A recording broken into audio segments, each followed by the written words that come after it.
สวัสดีครับคลิปนี้ผมจะมาสอนการปรับแยกชิ้นแต่ละใบนะครับของตัวโมดูล 8SR นะครับอย่างแรกเลยนะครับเราเอานิ้วจิ้มหรือทัชสกรีนที่ตัวหน้าจอได้เลยในส่วนที่เราจะปรับนะครับสแนร์ทอม1ทอม2นะครับ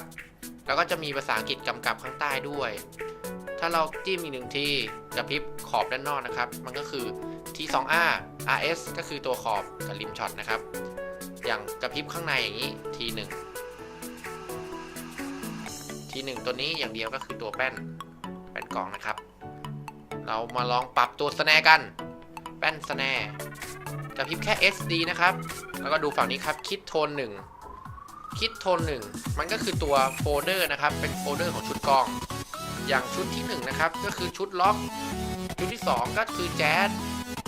โฟลเดอร์ที่3ก็คือป๊อป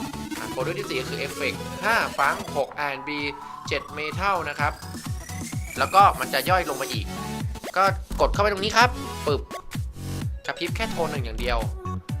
มีตั้งแต่เบอร์0ไปจนถึง27นะครับจะพริบแค่โทน1อย่างนี้อย่างเบอร์1 2เป็นเบสดำ3 4เป็นฟอร์ทอม5 6เป็นทอม1อะไรประมาณนี้เป็นต้นนะครับ